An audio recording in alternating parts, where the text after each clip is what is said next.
Assalamu alaikum. Welcome all to Easy Humanity channel. This is the podcast Radius Part B. How is radius ossify?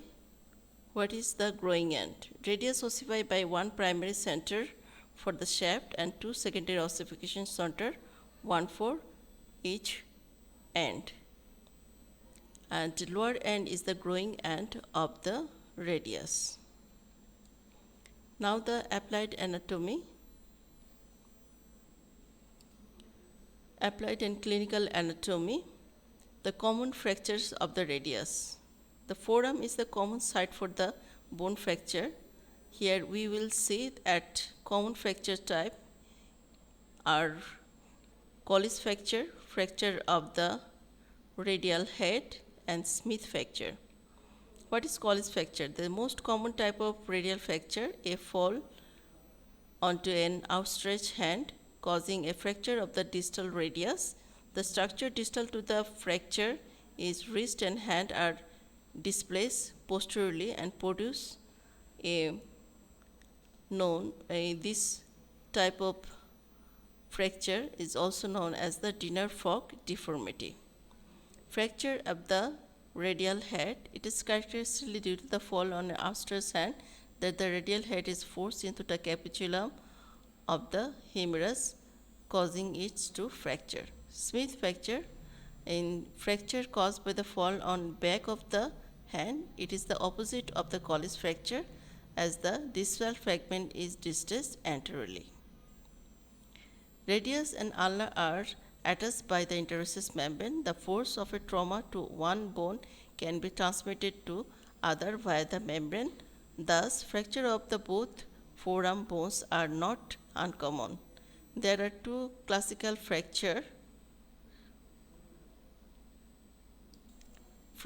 of the proximal shaft of the ulna and fracture of the distal radius. Ulnar bone. The side determination. Upper end of the ulna is expanded. Trochlear nose lies anteriorly. Sharp interosseous border directed laterally. Parts of the ulna. Upper end has two articular notch. Trochlear notch articulate with trochlea of the humerus. Radial notch articulate with the head of the radius.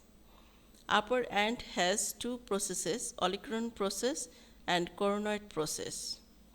Olecranon process has six surfaces: anterior surface, posterior surface, inferior surface, lateral surface, medial surface, and superior surface.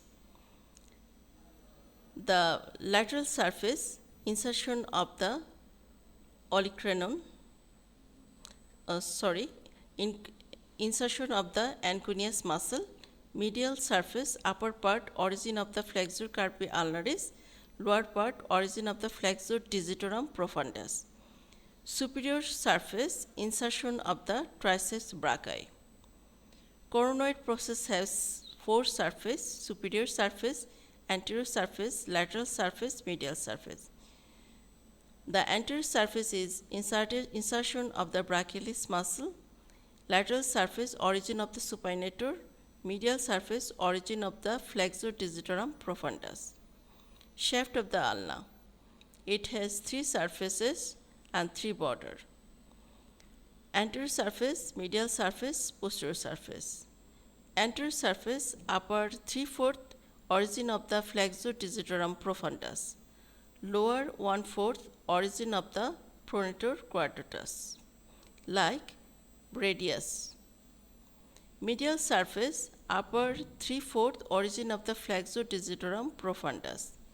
Posterior surface, lateral part of the posterior surface from above downward, origin of abductor pollicis longus, extensor pollicis longus, and extensor indicis. Three border of the ulna. Anterior border, upper 3/4, origin of the flexor digitorum profundus. Interosseous border, attached interosseous membrane. Posterior border, deep fascia of the forearm, which gives origin to some muscle. Lower end of the ulna. Lower end of the ulna has a head and a styloid process. head, inferior surface of the head is separated from carpal bone by an articular disc which is formed by the fibrocartilage and of the inferior radial joint. The styloid process, posterior surface of the talus process is attached by extensor retinaculum. Group between head and styloid process lodge tendon of extensor carpi ulnaris.